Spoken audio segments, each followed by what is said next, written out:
Say, kids, what time is it? I'm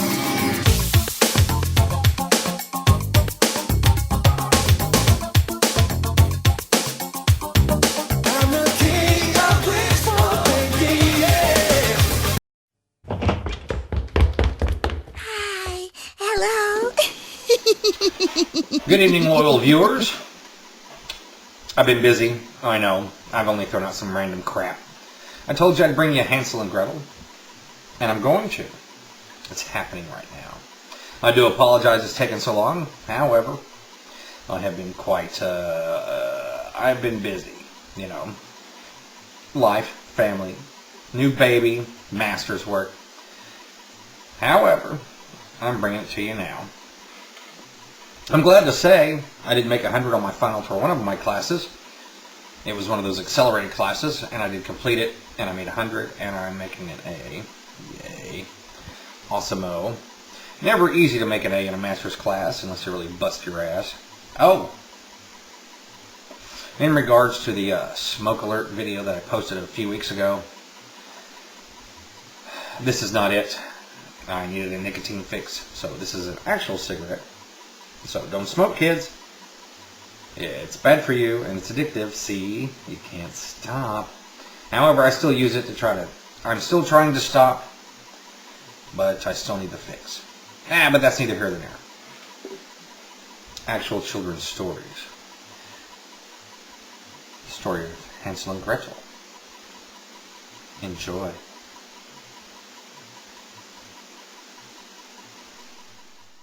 Toto, I have a feeling we're not in Kansas anymore. Once upon a time, there lived a poor woodcutter with his wife and 2 children, Hansel and Gretel. There came a time of great famine, and the woodcutter, at his wit's end of what to do, was discussing with his wife, who was the children's stepmother, how they were to feed them.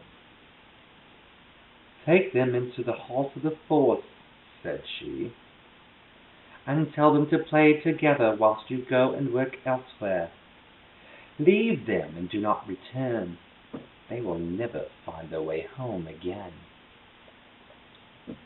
For a long time the woodcutter would not consent, but she gave him no peace, till at last he agreed one night to do as she said. The children, who could not sleep for hunger, overheard them, and Gretel was very frightened. Hansel comforted her, saying he would find a way to save them both. In front of the house there were many white pebbles which glittered in the moonlight, and Hansel, while the old people were asleep, slipped out and filled his pockets with the stones. The next day, while going to the forest, Hansel kept stopping and looking back, and every time he stopped, he dropped a white pebble. Deep in the wood, the parents lit a fire and went away, telling the children to wait till they returned. The babes fell asleep and slept till dark. Hansel said, "When the moon rises, the stones will lead us home." When they reached home, the stepmother pretended to be angry because they had slept so long in the wood. However, their father was glad to see them once again. Another famine came, and the stepmother once again persuaded her husband to take the children to the wood and leave them. This time Hansel could not get any pebbles, as the door was locked. Therefore, he crumbled the bread they had given him and dropped it along the way. As before, they were left by the fire, waking again at night, but the birds had eaten all the crumbs and the children were lost. For hours they wandered, till tired out, they slept again, and woke to find on a bush by them a beautiful white bird, which flew away singing, as if inviting them to follow. They, filled with new hope, they hastened after it. Suddenly they came upon an open space in the forest, in the midst of which stood a wonderful white house. The white bird perched on the roof, and when the children came near to it, they found that the cottage was made of bread, with a roof of beautiful cakes. while the window panes were of all barley sugar instead of glass. Overjoyed, Hansel broke off a piece of roof for Gretel, and taking a pane of barley sugar for himself, they sat down to enjoy their feast. Suddenly, while they ate, there came a voice from within saying, "Munching, munching, crunching, who's eating up my house?" But the children, too hungry to be frightened, answered, "The wind, the wind, it's only the wind," and went on eating as if never meant to leave. Then the door slowly opened, and a strange old woman appeared, leaning on crutches. She smiled kindly and said, "Come in and stay with me, my dears, and no harm shall come to you." She led them in and gave them a beautiful supper of pancakes and sugar, apples and nuts, and milk to drink. Then she showed them 2 little white beds and tucked them in. However, the next day, the old woman shut Hansel up in a stable that had a barred door. Then she made Gretel fetch water to cook food for him, because he was to be fattened and then eaten. Poor Gretel wept bitterly, but had to obey.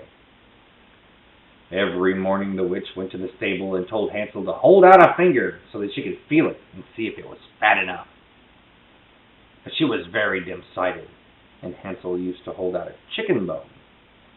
The witch wondered why he never became fatter. After 4 weeks, she got impatient and told Gretel, "Go fetch water for fat or thin. I mean to eat Hansel." But first, she said, they would bake some bread. She told Gretel to get into the oven to see if it was hot enough, meaning to shut the door on her and cook her too. But Gretel pretended she did not know how to get in, so the old woman put her own head inside to show her. Gretel quickly pushed her right in, shutting the door. She rushed away to set Hansel free. Now that the witch was dead, the children went all over the cottage looking at everything and came at last to a little room in which a number of great iron chests. They got the witch's keys, and on opening the chests found them full of most wonderful jewels, pearls and diamonds and many others. So they took as many as they could carry of the beautiful things, and leaving the cottage, started to try to find their way to home again. After a time, they reached a wide and deep stream, over which they could not cross. But they saw a little duck swimming near, and begged her to help them. The duck stated she would take them over, one at a time, on her back, and so they were able to cross safely. When they came to the wood on the other side, they recognized the path as the one that led to their home, and filled with joy, they started to run as fast as they could. Bursting open the door, they flung themselves into their father's arms, who, poor man, had sorrowed much for them, and, their stepmother having died, was overjoyed to see them once again. Enriched by the jewels which the children scattered in handfuls all over the floor, their troubles had ended, and they lived happily ever afterward. Alrighty, my dear children. What's the moral of that story? And how does it apply to today? And if it does, what would be the litigation involved?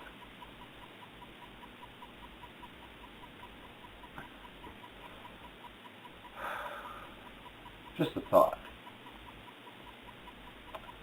It's nice to be a child in America in the 21st century. You have yourself a super day.